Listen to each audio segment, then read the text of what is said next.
Hi, so I'm Pierre. I'm a software developer, educator, and artist.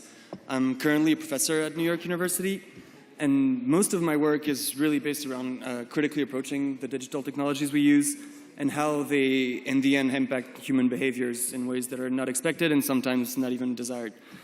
So today I'd like to look at the topic from the angle of our endless desire to build digital interfaces and taking three examples: electronic voting, instant messaging, and online micropayments, just to see what are some of the enforcing effects of adding those digital interfaces to different activities in our human lives.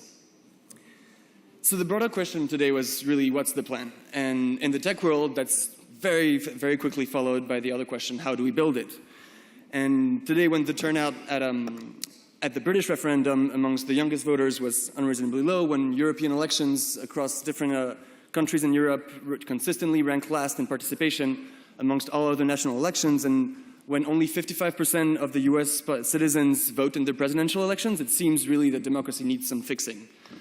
And a long-term version of that fix is already patented. It's patent number 9262882 by Google, and it involves a voting user interface. It's primarily dedicated to polling users whenever they search a result and it comes up for real-time, reliable opinion assessment.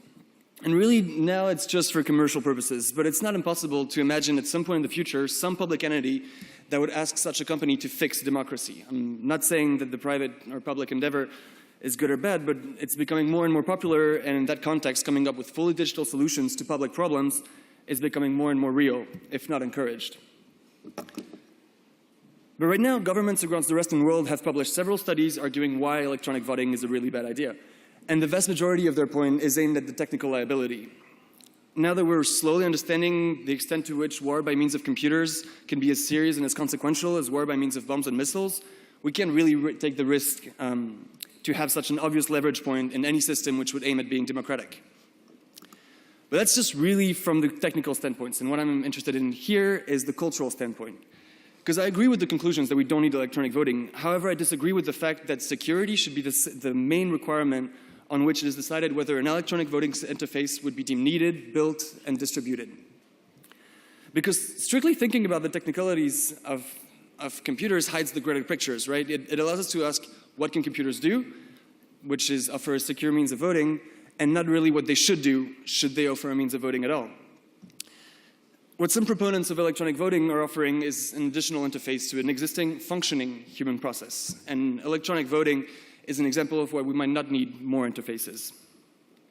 Recently in Germany, the Federal Constitutional Court decided that electronic voting was unconstitutional. And they didn't decide that on the basis of whether or not it might be secure.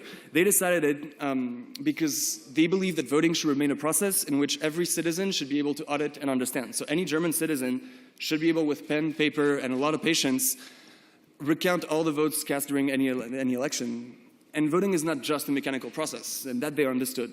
It's also a cultural practice, and you can't really replace a mechanical process without changing the cultural habits that go with them. So what's our current voting interface, right? You register somewhere, you go out to your voting station, you stand in line with other citizens, they register in the same area as you check in at the reception desk, you give your ID, you complete a paper ballot in a voting booth, you're not seen, you're not monitored, you're alone with your pen or with your little paper, you put the name of the candidate that you vote for, and then you put the paper in the ballot. And that interface to me is empowering in itself. You do something, you reveal your opinion. And no one can say or correct it otherwise, at least not during the process itself. As long as you see your ballot, you're the only person in the world who knows what it contains. Voting as a physical interface is also a reminder that there is this physicality to political power. There's a communality to that power. You make the effort to go somewhere with other people, because voting stations are not screens yet. They're places where people live, where they learn, where they play, where they work. They're residential buildings, primary schools, city halls, community centers, and even sometimes churches.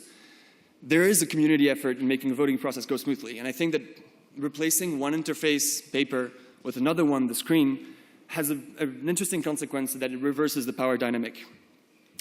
There's really a shift in who is the focus of the process. On the one side, you have the paper interface. The focus of the community at several levels. You have the community of people who allow the voting to happen. You have the people whom you meet at the voting booth. You have the people whose names are on the same register as yours. And then you have the ballot in which you cast in the ballot box, which falls amongst the other ballots and other people's opinions. That physical interface highlights the part of the individual within that community, and it secularizes it by forcing the voter out of her daily routine and bring her to the voting booth. Alexander Galloway sees digital interfaces as control allegories, and what they do is that they, on a very essential level, they crystallize how a specific set of relationships is enacted at a given moment. It defines precisely what is going on. And yet no definition is entirely the same for everyone. This is why we still have semioticians and lawyers.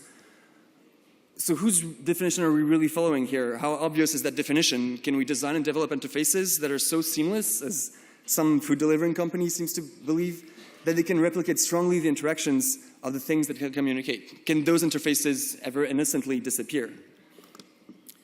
Voting as a digital interface is very individualistic. The digital interfaces they do a wonderful job at making the world's complexity disappear under them. You just click on something and you disregard the whole human and technical apparatus which built the object on which you clicked.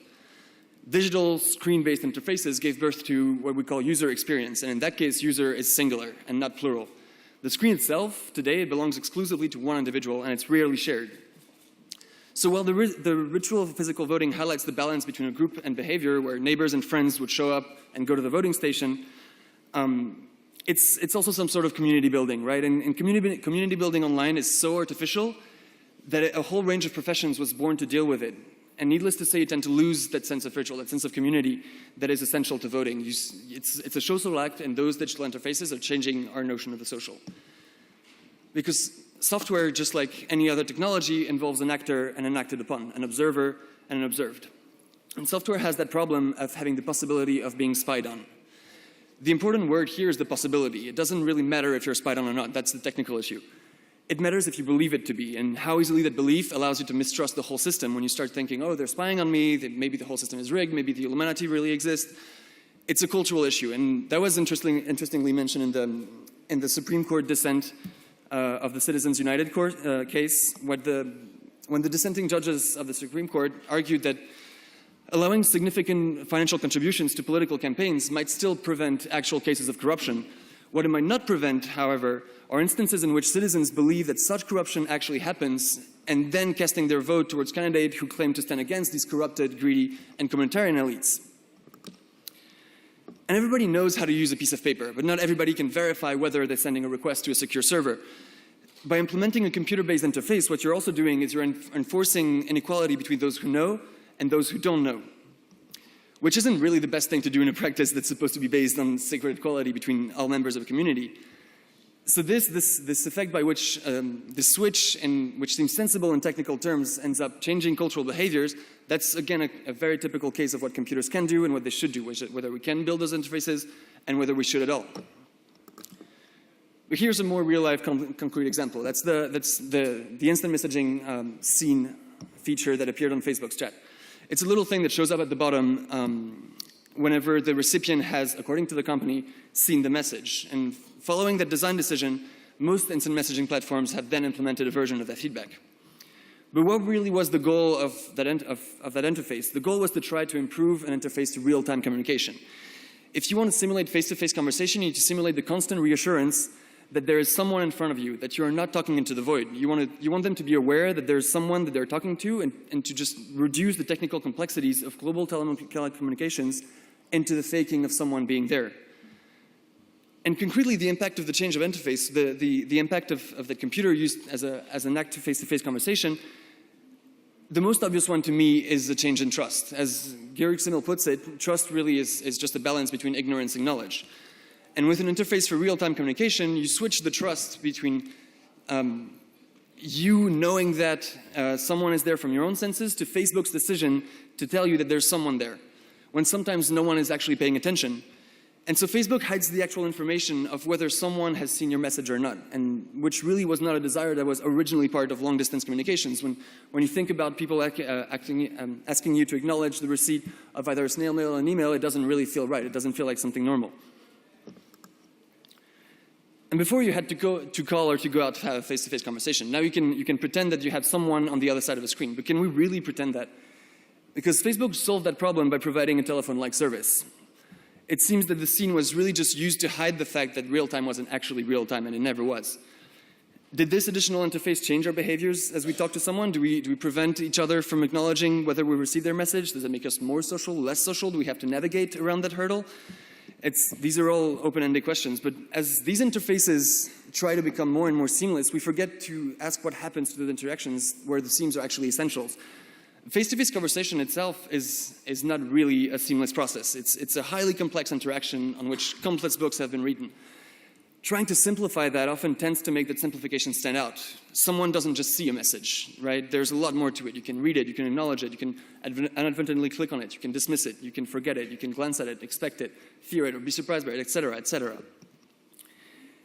But interfaces don't really only simplify and conceal these interactions. They also define the framework in which these interactions happen. And the last example I'm going to take is about Venmo. And Venmo is this micropayment social app, which is not unlike PayPal. And what interface does Venmo really offer an alternative to?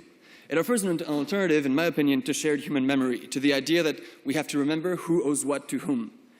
It harmonizes, it smoothes out its relationship because it allows you to solve it immediately and therefore to get rid of it. At the same time, I pay something for you, you pay me back, and then that's done. It collapses the interaction between two human memories, the I owe you and the you owe me, into an instantaneous resolution. The prior interface of owing things to people relied more on social practice than on a technical system. You could even argue that we came up with writing because we owed things to people and we had to remember that. It relies on the fact that we had to remember our previous interaction, our previous relationship with someone in order to fulfill its past state. It was really a social commitment. As Marcel exposed it in his work on the gift and the counter-gift, societies are partly built and maintained around this concept of giving and fulfilling that gift. By giving, there's an offer, or as an offer, as a social constraint, you're still reaffirming the need for a relationship to last. It also reaffirms the necessity of trust between people. Not only that immediate resolution offered by Venmo's interface takes away that need for trust, it actually makes the refusal to use Venmo even more suspicious. That interface no longer relies on the possibility or on the necessity of future interactions, of people linked not only through geographical location, but also through time. It takes the action of paying back away from its greater cultural context in which cultural practices are not as neatly delineated and separated as we'd like. So what we can see from these examples is that digital interfaces have specific features, specific affordances. They draw directly from the properties of the code that they're built in. The first one is that they simplify. By definition, the only system that the user is presented with when interacting with the digital interface is a computer screen. And every system then is condensed into one single piece of software, into a single window, into a single view, whether it's a web page, an app, or a communication protocol. The push towards the one-to-one interaction tries to abstract and reduce all superfluous elements from the relationship between the individual, the screen, and the desired process that's embodied by that screen. The corollary then is that they deliberately conceal the complexity of the previous system that they're meant to replace.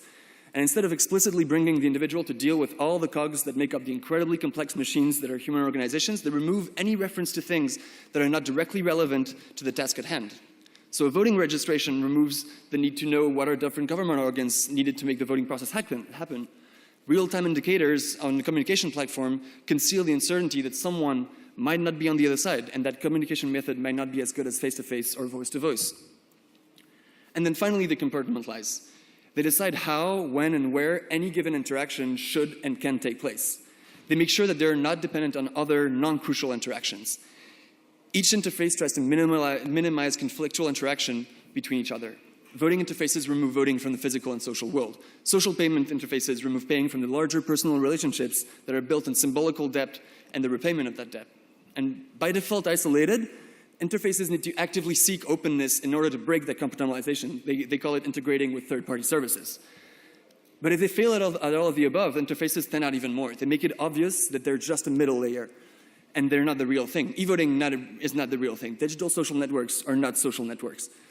Apps designed to streamline all economic transactions just treat them as financial, numerical transactions, disregarding the impacts it might have on other realms of human life. So all those terms, really, conceal, compartmentalize, simplify, have very different connotations depending on the context in which you use them. Right? In software development, there are mottos that everybody should follow in order to write the most efficient, modular, reusable code. And a specific piece of code doesn't need to know anything about its surroundings and the specificities of what it's interacting with. Only specific endpoints are exposed, and a limited, predefined set of function calls are the only way to access those. But on the other side, when you use the same terms, concealing, compartmentalizing, simplifying in the context of social relations, it doesn't seem to me that these are worth striving for. From concealing comes mistrust. From compartmentalizing comes communitarism and the fear of the unknown. From simplifying comes just the dumbing down of public discourse in which our uninformed and more disinformed citizens are asked to make uninformed decisions with consequences they don't really realize. And still, this, if successful, could indeed sound like a very efficient, optimized social system, but one where the complexities, the irregularities, the misbehaviors that make up the richness of human life no longer really have a place. It would be a docile, well-oiled, seemly society, which might be a dream for some engineers, but it might be worth asking whether it is a dream for everyone. So really, our use of interfaces too often consists in finding fixes without focusing on the plan. The beauty and the problem in the realm of engineering is that everything since Turing is virtually achievable, right? This completely disregards whether or not it is desirable at all. And again, interfaces, by means of simplifying, concealing, and compartmentalizing, have a very real impact. They're not just technical features. They're cultural practices which, in some contexts, might actually run counter to the desired effect. There's the question of the how do we fix it, and there's the question of the why do we fix it. So when proposing and building interfaces, then we should perhaps be aware that some of those simplifications have a proactive and even almost a creative effect on our human relationships and our social connections. And maybe we shouldn't try always to optimize those relationships, because that would imply that there might be a point at which nothing will be cumbersome or complicated anymore. Thank you.